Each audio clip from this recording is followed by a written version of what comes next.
You're listening to Beyond Wellness Radio, bringing you the cutting edge in health, biohacking, and sports performance. Stay up to date and listen anywhere and anytime on your computer, tablet, or smartphone by subscribing on iTunes. Catch your host, Dr. Justin Marchegiani, as he answers your burning health questions as well as interviews from world-renowned guest experts. For more Beyond Wellness Radio, go to beyondwellnessradio.com.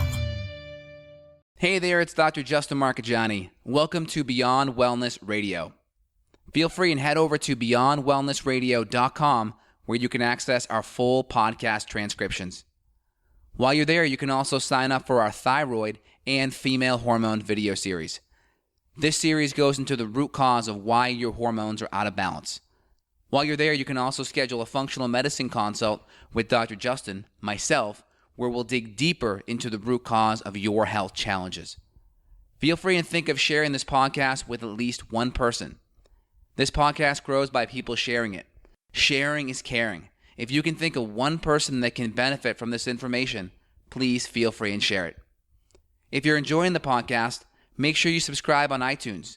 You can also click below the video or podcast where you'll see the iTunes review button and leave us a review. You can also sign up for the newsletter at beyondwellnessradio.com where you'll get updates before anyone else. Thank you so much and enjoy the show. Evan Brand, how you doing this morning? It's Friday. It is Friday. Hey, I'm great. We're in the trenches again on ourselves today, so this is fun. Yeah, today's going to be a different kind of podcast. I think we are pushing the envelope regarding functional medicine and functional health, podcasting, as if we're doing tests on ourselves. So today we're going to be talking about some stool tests that came in for yourself. And we already talked about them earlier this week, and we're just excited to share them with the general public because we know your story and my story will be able to help hopefully tens of thousands of potential patients and people out there. Absolutely. So to give a little of history here about why we suspected something was going on is when I first moved to Texas, I was about 160 pounds. And after moving there, I quickly began to lose weight without changing much of the diet. Paleo was pretty much my diet template. I was still exercising, but not as much. And I began to slowly lose weight, and I bottomed out at like 138 pounds. So we're talking about 22 pounds lost in about a year, maybe a year and some change. And when I remember the first time I came over to your house, you were like, dude, Evan, you got a parasite. That's not normal. Like, you're getting skinny, man. Like, your muscles disappearing. And I had just attributed it to adrenal fatigue because I ran a cortisol rhythm test on myself too and showed pretty low cortisol, even though I had good DHEA. And so that kind of made sense, but it wouldn't explain that significant weight loss. So you even said, over 6 months ago, you better run a test for a parasite and see what's going on. And so I finally got around to it. And turns out I popped up positive for Cryptosporidium and also Giardia, which are two different parasites that can be found or that you can get exposure to in different water sources.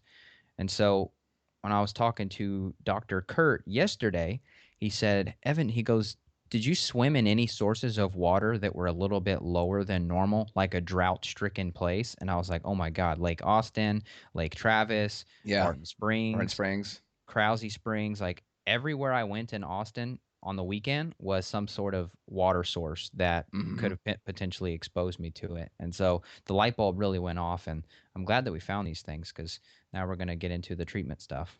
Absolutely. And one of the interesting things about this infection as well, first off, I saw pictures of you in the past before I knew you, and you just looked bigger, more fuller in your facial structure. And then when I met you in person a year or two later, I asked you, I said, Evan, have you changed your diet at all recently? Because I know you're a big paleo guy, so I imagine you weren't eating much sugar or carbs back then. You go, no, I'm just losing weight. My diet's pretty much the same. And we did a diet review on you. I'm like, exactly what you said. I'm like, you got an infection. There's no way you're losing this kind of weight without some kind of internal malabsorption. And then we saw your fingernails too, and we saw these vertical ridging, and more like, I'm just said, this is some kind of protein or fat malnutrition. I know you kind of sat on it, and then over time you were telling me some of the, your cold hands, cold feet. You have it every now and then. You mentioned you'd have some kind of like blood sugar or panic attack swing that we were connecting but to some adrenal stress. And then we're saying, well, how is this adrenal stress happening? Because you're doing so many good things right. And then we finally got this testing done, and we were able to quantify that this is more than likely the driving factor. And any one of these infections by themselves is a pretty big deal. Whether it's Giardia or crypto by themselves, you have them together. So it's like, with all these forces combining, it's really an exponential issue. It's going to be far worse than having just one at a time.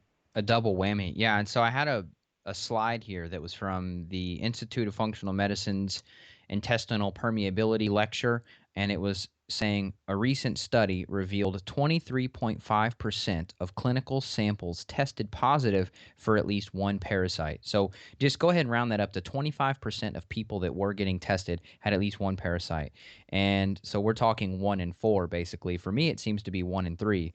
And Blastocystis hominis was the number one at 12.5%. And then you had Dentamoeba fragilis, and then you had Entamoeba, and then you had blah, blah, blah. And then Giardia is at the bottom, 0.7%. So apparently Giardia is pretty rare to even show up or to even have. So for me to have that and the crypto, you and I and Dr. Kurt too was also like, wow, this is rare to have. And Kalish, same thing. I've looked up a couple of his lectures, and he said he had only seen it like once before of having the double whammy.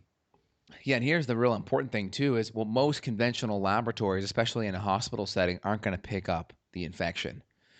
Again, I think you sent it to me, and we did a 401H on you where it came up, and I don't think it came up in every single sample because there's 4 or 5 samples on that 401H test by BioHealth. We'll give them a plug because they're a really good lab testing company.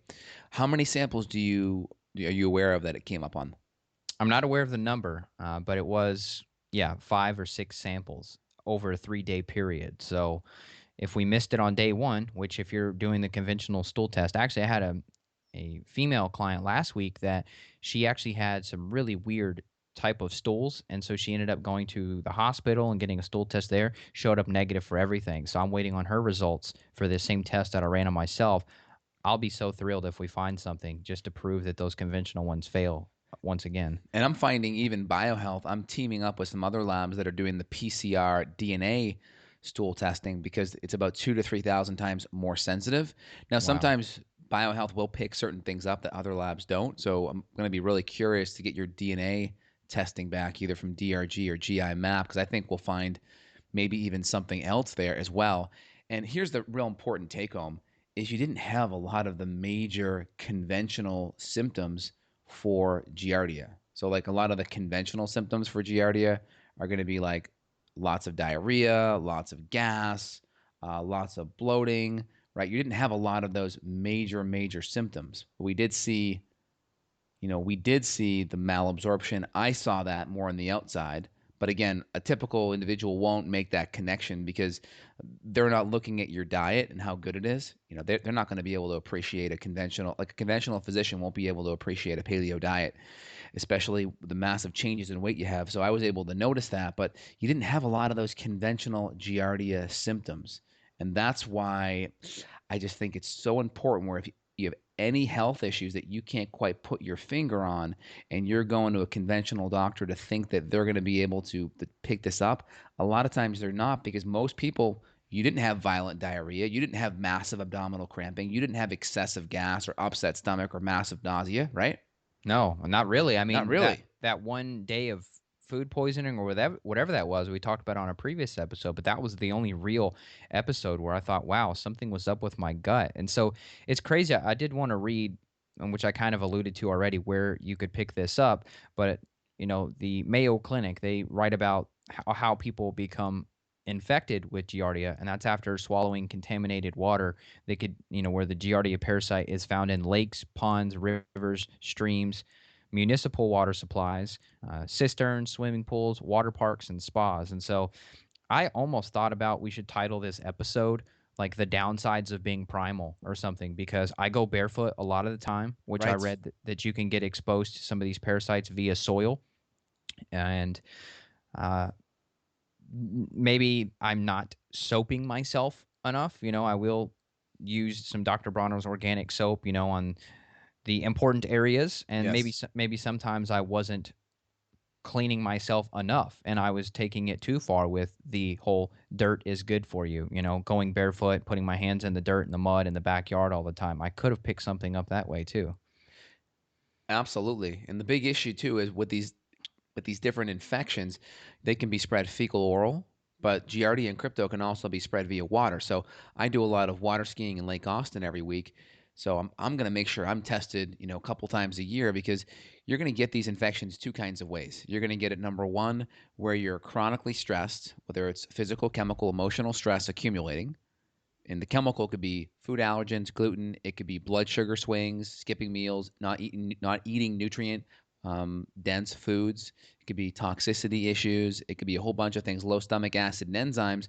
And then that chronic stressor opens you up. So when you get exposed to something, it's able to set up shop and create basically a niche in your gut and start to proliferate more cysts and more spores of their offspring. And that's kind of like one where the chronically ill person gets exposure. And then there's people like you that are they're healthier, but they just get exposed to a large bolus of it over a period of time, maybe just all at once, or maybe at multiple times throughout the week, like you mentioned. Like, your symptoms are perfect, right? It's a perfect script for it.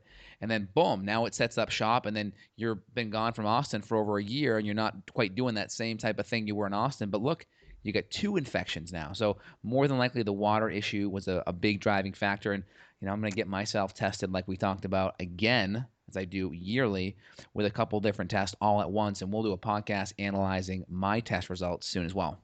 Yeah, so looking back on what I think was definitely some of the factors that led me to this, I mean, I was still working at the supplement company directly for the CEO, super Right. high position, super high stress position, and then I was also running my clinic on the side at the time. And this is when you and I were being able to, we got to hang out locally, and I was just seeing clients, outside of my basically 8 to 5 hours during the workday at the office, and then coming home and spending more hours looking at research, looking at labs, talking with people. That low adrenal function, I had to burn myself through. I had to burn through stage one. I probably had high cortisol, gave some leaky gut condition, maybe made myself more susceptible to all this stuff, made the perfect storm of stressors and maybe even lack of sleep from the stress that set me up. Now, luckily, which it's kind of crazy actually, even though I still tested positive for these two parasites, I was still able to I've put on about 6 pounds since I've moved back. I've got back in the gym. My strength's coming back. My injury where I thought I had a hernia is healed. And so it's amazing to see the progress that I've already made just by reducing the stress and being able to have more social interaction, being back in a place that I call home that makes me feel comfortable. Yeah. So I'm excited to see what happens once we get these things knocked out, how my progress, especially with my strength and my weight coming back, will be. Absolutely. And also, there are over 40 different kinds of Giardia. The main one that we get exposure to as humans is Giardia lamblia. And that's the so-called beaver fever that you can get exposed to in the water.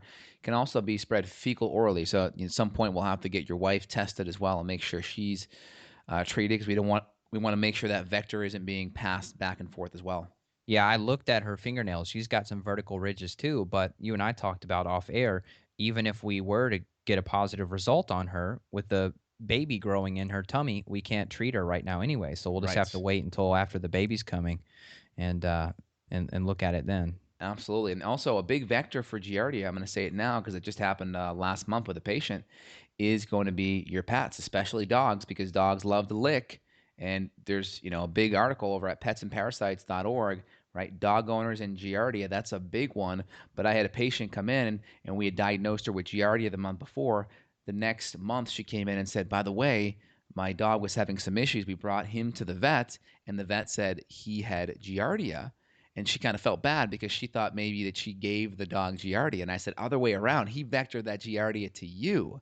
So for all these pet owners out there, be very careful of playing kissy face with your dogs, because they're licking something else, if you know what I mean, and they're going over and licking you and licking your face or licking your hands. So if they're licking your face, that's a no-no. And if they're licking your hands, make sure you wash it off, because they can vector these parasites. And I've seen many people that have worked with pets and with dogs and with animals, trainers, veterinarians, and they almost always come back with Giardia and multiple other infections. I wouldn't doubt if I got it from our Shih Tzu, because if I'm playing with her and she's slobbering all over the toy, I may not go and wash my hands right after I play with the toy, and then I could touch my face and maybe even touch my mouth by accident. Yes. So who knows? Lucy, our Shih Tzu, she may have a Giardia as well. Yeah, it's very possible. I would say, we could get her tested, but a lot of times the conventional vet test don't work. They aren't awesome, but it's worth a try. Or you can just do a human-based test and see what happens on that. But number two, it may even be worth just treating your dog with the conventional antibiotics for that infection. So for the Giardia, that would be like Flagyl or metronidazole. Again, I typically don't recommend the antibiotics for most people. You can do it. Some people will do it, like the Flagyl or the metronidazole or the Alinea are like the go-to antibiotics for the infections. I like the herbs better just because of the fact that the side effects with the antibiotics can be very, very severe. And a lot of times you get the better exposure with the herbs over a longer period of time because with the Giardia and other infections, the Giardia may be there, but there may be a massive imbalance of other bad stuff, and the herbs can kind of help knock that back down without all the side effects. If someone wants to go the antibiotic route, then we'll typically do antibiotics and then follow up with herbs as well. The only issue with dogs, it just depends. If you can do herbs with your pet, that's great. A lot of times it's difficult to do that, especially every single day. It's easier just to do it with an antibiotic, knock down the vector and then come in with some good probiotics afterwards. But again, herbs for humans are going to be my number one go-to with that. And I've knocked out hundreds in the past. Yeah, so let's talk about the protocol that we're going to start with, because antibiotics are the conventional option, the go-to thing for these type of infections. But you and I talked about it, and we're like, let's go herbal route. So we don't have to go specifically over every single ingredient, but wormwood and some of these other natural anti-parasitic, antimicrobials, oil of oregano, and then a few other supplements is going to be the treatment protocol that I'm going to be starting on. Everything's ordered. I should have everything to my door in a few days, and I'm going to get started ASAP. And then for the timeline, I just want to touch upon just one thing real quick. Yeah. We didn't quite highlight crypto yet, but crypto is another waterborne parasite, but it can also be, fecal oral spread, meaning some type of fecal material from either whether it's intercourse or whether it's from poor preparations or not cleaning hands. That's another vector these things can be spread by. But crypto is that other major parasite. And again, like in the mid 90s, I think it was Milwaukee, they had a major outbreak in the water supply where I think 500,000 people were infected with crypto. I think even 4 died. Yeah. So crypto is another big one. We've been giving Giardia a lot of love here, but crypto is another one that can basically hides in the crypts of lubricants in the intestinal tract, in between the microvilli, burrowed deep down into the intestinal wall. And that's another infection that we're dealing with here that typically we have to kind of separate how we treat both of them, because Giardia can move and get into the bile ducts and affect fat digestion, and crypto can bury deep into the intestinal tract and in between those crypts where the microvilli are close by. So different infections, a lot of times we'll call for different treatments, and both can be spread via water, fecal oral, and a lot of the side effects and symptoms may be the same. And again, immunocompromised people tend to have that, like a lot of your AIDS patients and such, but you're not in that camp, and you may have just been stressed and got exposed to it. So it's not just the super immunocompromised that the conventional medicine people say. It could be someone like Evan who is super healthy and productive and has a lot of energy too. Yeah, it's amazing how much I've got done. You and I were kind of laughing, like how productive I've been despite having these two type of infections simultaneously. So I can't wait to see what happens as we kind of work through this protocol, which the timeline that you and I've kind of discussed is about 2 months that we're hoping we can knock these things out and retest and see what happens. And then something on hand that I have for die-off, just some activated charcoal. I ordered some of that just in case. And then I'll be using a probiotic at night too, just to try to help out with inflammation. And then obviously I'm going to stick with the probiotic too once I'm done through this protocol, and try to just focus a little bit more on gut healing and try to repair any type of damage that's been done. Exactly. And even with the Cryptosporidium, it's known that Cryptosporidium causes zinc issues, zinc malabsorption. Well, let's think about that, right? If we have low zinc, we need zinc to make hydrochloric acid. We need zinc to make especially testosterone, our hormones. It's a really important building block for hormonal health. So if we have that, if we have low stomach acid now because we have now low zinc, we need zinc for our immune system, right? The zinc fingers are a really important epigenetic factor for our DNA. And then we need stomach acid, we need our sex hormones. So you can see what happens here when you get an infection, the sequelae of how you tend to get sicker or symptoms get worse over time because malabsorption, lack of ability to break down food, low nutrients, compromised immune system, compromised sex hormones, compromised ability to make more digestive secretions to break things down. Different infections can hide in the bile ducts like Giardia and then create inability to shoot out bile. So now we have an inability to break down fat-soluble nutrients. Well, there goes vitamin A, D, E, K, all your EPA, DHA fats, cholesterol. And now we have this kind of bottleneck, and then we miss all of these building blocks to make our hormones and be really healthy. Yeah, and I would like to add one other thing to it too. We ran in organics and looked over that. We were just talking about that together too, which showed high arabinose, therefore meaning that I have some candida issues going on top of all of this. So kind of a triple whammy. And it's funny because I haven't felt that bad. And now thinking back a little bit though, when I went, I guess this was a couple years ago, when I was kind of geeking out on the whole pylorrhea topic, Yes. and I ran the cryptopyrrole test, which showed very, very high issues where I was going to be lacking in the zinc and the B6. Ah, see? Yeah, so I'm wondering if it were what chicken or egg here. Was it the cryptopyrrole issue first, or was it the infection that led to the problems with the zinc, which elevated the pyrroles? Right. I mean, what do you think? That's a hard thing to try to figure out. Well, again, I'm partial to these infections causing a whole host of issues. Yeah. And the big thing I want to hammer home here is you didn't have a lot of the conventional symptoms. So anyone that's listening to this and think, well, I don't have the main conventional symptoms, my conventional doctor said it couldn't be this.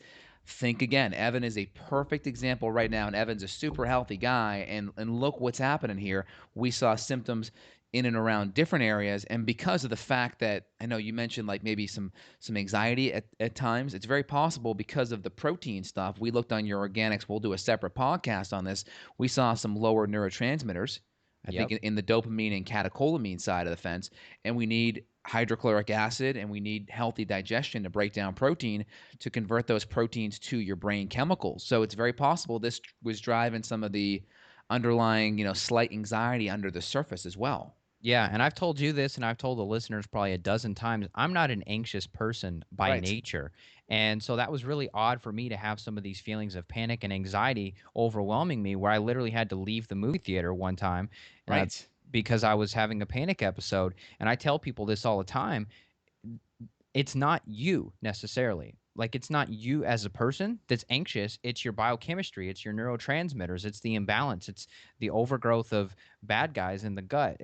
These are creating a toxic situation where it doesn't matter who you are as a person, you can get overwhelmed. And that's what happened to me, is that sort of the good guy versus bad guy, the light versus dark, the dark started to win on me a little bit. So Yeah. really looking forward to get going with this thing. And I can't wait to see what you have. I mean, because you're in the water probably more now than I was. So It's true. I can't wait to see what's up. I know. I'll be really curious. Healthier IgA, healthier hydrochloric acid can help because it's like a disinfectant. You got a dirty table, the hydrochloric acid and or IgA can come in there and clean that table off. In my real world analogy, that's like using bleach, right? You're pulling the bleach out, or using your 7th generation natural cleaner. For everyone here that's more naturally oriented, we'll use that stuff, get it clean, and then boom, you got a nice table that you can eat off of. That's kind of like your intestinal tract. We have IgA and hydrochloric acid that can basically pinch hit for that bleach in our real world analogy. Right. So just to finish off, I'm sure Yeah. people are curious. A couple other pieces to the puzzle that I'm still keeping support nutritionally.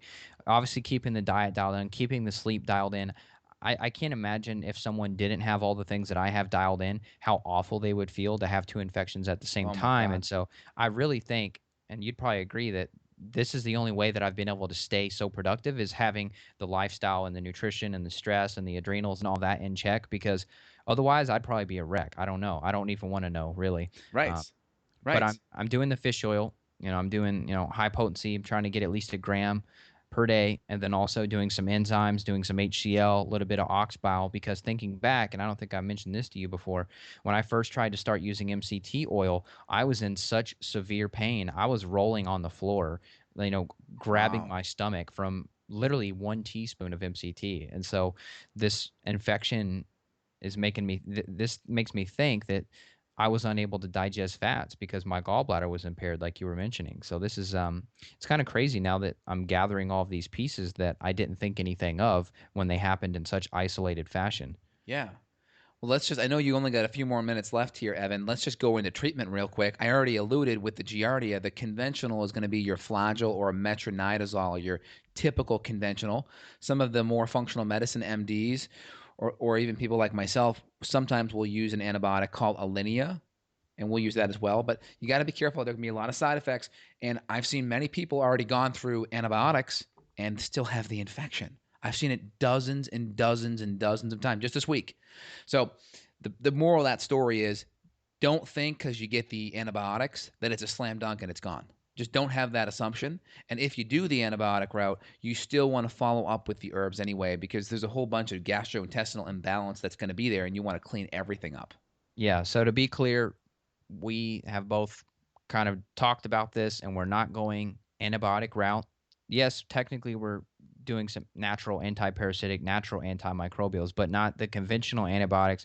And we're going to be doing this for about 2 months, and then we're going to retest and see what happens after we use some of these remedies and see what type of results we get.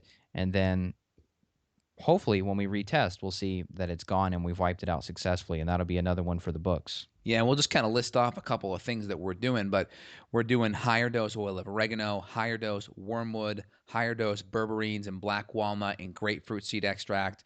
We're going to be adding in neem. We're going to be adding in bitter melon, barberry, and other different families of berberines. We may even talk about adding in some silver. And then there's a couple other herbal blends that we'll do because we have to open up the crypts so we can get good exposure to these antimicrobials for the Cryptosporidium. So we're kind of doing 2 infections at the same time, which is harder, but I know you're healthy enough to handle it. But these are a whole bunch of families of herbs we're using, and you got to be careful too, because higher doses of wormwood can be very effective, but they can also raise liver enzymes.